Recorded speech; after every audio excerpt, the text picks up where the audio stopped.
This is part 2 of a 3-part video series discussing the Incredibles family dynamics. If you haven't yet, I recommend watching part 1 before proceeding any further.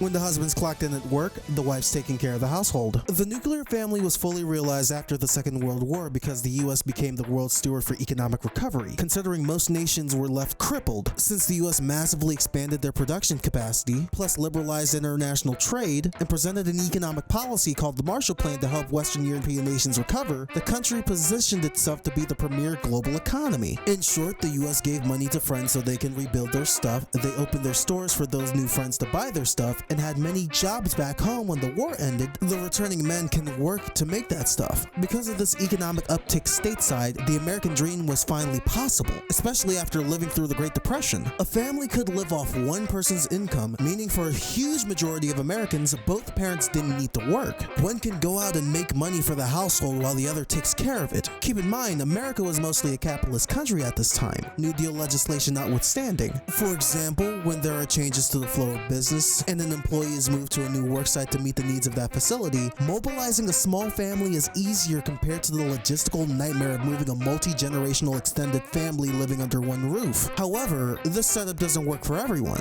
What was gained with having many perspectives and supporting bodies at an individual's reach from an extended family together is now deferred to a single immediate family. Since the husband is making money for the household, everything else regarding it, from the upkeep to the rearing of their children, falls on the wife. But here's the problem. Women worked the more masculine jobs while the men stormed the beaches of Normandy. When the war ended and the men came home, guess who had to relinquish their jobs and return to their lives as domestic servants? A lot of women couldn't readjust after having a taste of independence. So to ease the anxiousness of mundane domestic life, those wives indulged in barbiturates. A free bird values a sense of individuality and self-determination. Put that same bird in a cage and problems will sprout. However, for Helen Parr, she's able to make that adjustment, seeing how her ability to stretch in any and every direction makes her household duties easier. Before she became Helen Parr, she was Elastigirl, the superheroine with the star power that rivals her husband-to-be and friend to the family, Frozone. If anyone were to ask her 15 years prior if she would ever settle down, she'd scoff at the question. She's at the peak of her career. Any reasonable person at the time would be shocked at her response because most believe the highest aspiration for a woman is taking care of her husband, but she's also a superhero. Participating in a male-dominated occupation means to some degree a woman would have to adopt some of those masculine traits just to keep up with their male counterparts at the highest level. The self-assuredness of the choices they make when fighting crime, the bravado to posture and demoralize the villain of the day, and the effortlessness when displaying their skills on the field. Elastigirl has all of that in a bag of chips given her flexibility, but it does not necessarily mean Helen's mentality is when it comes to her values. She is most definitely beholden to the social expectations of the time with her real identity, hoping her husband shares the same feelings. She tells him right to his face, "I love you, but if we're gonna make this work, you gotta be more than Mr. Incredible." Or to boil it down further, Bob's identity as a superhero must play no substantial role over his family for this arrangement to function. They must be equally yoked in this. Helen can pull her weight, but the plow will not move unless Bob keeps up with his end in tandem. And with supers legislatively written out of public life, this endeavor should be exponentially easier. However, it only becomes more difficult. Not for Helen per se.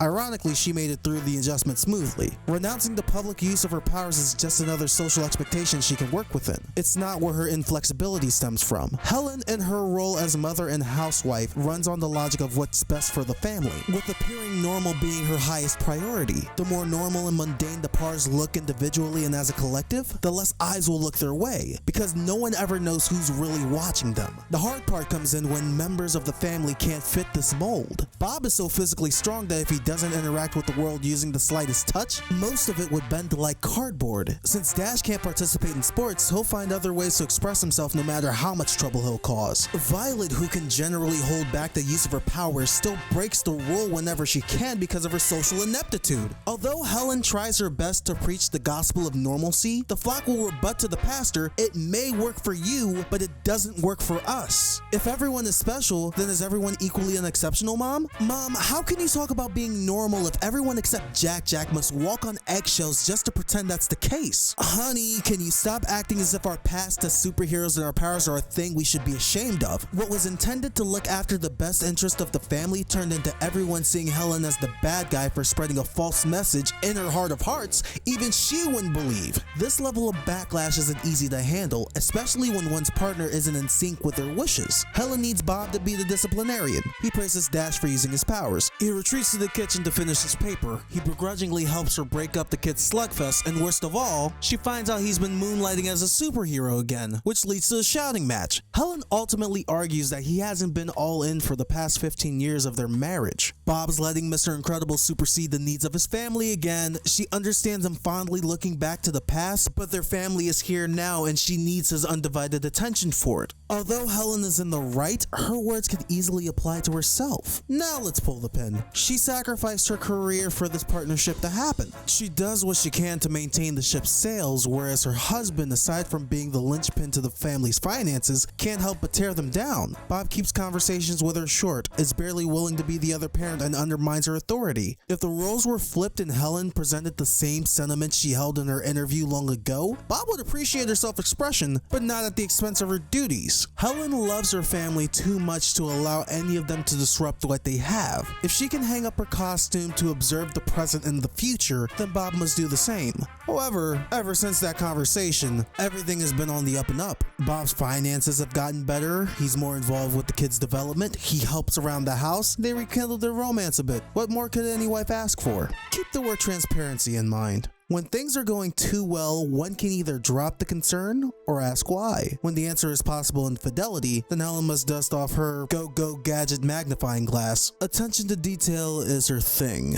When the evidence collected consists of another woman's hair on her husband's suit, eavesdropping on his call with possibly who that hair belongs to, and finally spotting patchwork done on his once pristine supersuit, there are too many coincidences. A further investigation must be conducted. Strike one. Helen follows up on the lead from her old suit designer Edna and confirms Bob is continuing his hero work behind her back again and roping the rest of the family along with the creation of their own supersuits. This information befuddles Helen, but this pattern of behavior is expected from Bob. Why would he go through great lengths to hide this one? Strike two. Finally, Bob's former employer tells her his employment has been terminated for the past 2 months when she calls regarding his whereabouts. Bob should be at a business conference. How did he make the money to cover the house, let alone afford 2 new cars with no job? Strike three. Having these bombs explode in her face turns Helen into an emotional wreck. The extravagant purchases, his weight loss journey, and constant sidestepping the truth. She's asking herself what she did to possibly drive Bob into the arms of another woman. Helen the housewife did nothing wrong. She made the correct choice by following her husband's trail of deception. What she is guilty of is forgetting who the hell she really is. Helen is married to Mr. Incredible, but she has her own identity too.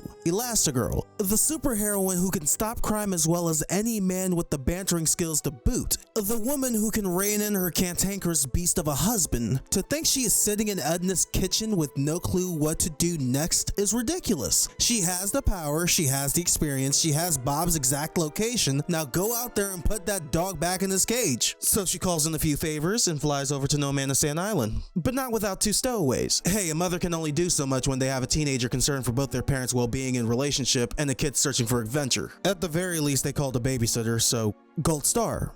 But something comes back to bite Helen, and that's her restrictions on the family's power usage. She orders Violet to create a force field large enough to cover the plane before the missiles make contact. Violet has no idea what the full range of her powers are because of said restrictions, and the plane goes down because of it. This moment reveals her blind spot as a parent. While she stretches herself thin to maintain the machine, some of the cogs that run it are stifled from her micromanaging. With the current situation at hand, that machine has no choice but to fire on all cylinders or else the parts will be no more. If it means taking a back seat for those parts to work optimally despite the pressure, then so be it. Although she'll do everything to keep her children safe, she knows 2 things to be true. She can't watch them and find Bob, and they can't have their understanding of reality back home transferred over to an island where danger lurks from every corner. So a family powwow is conducted where she shows her flexibility by lifting her power restrictions and instilling the confidence they need to see this through. She was a superhero once. Aside from saving the day, they also reassured the public their safety and trust are in the right hands. Why not provide that same faith in her children so they're more comfortable in discovering different facets of their abilities? Since the pups have been taken care of, it's time to look for the dog, and what Helen sees would be her worst nightmare: Bob holding another woman in his arms. Any good faith she would have granted her husband is gone.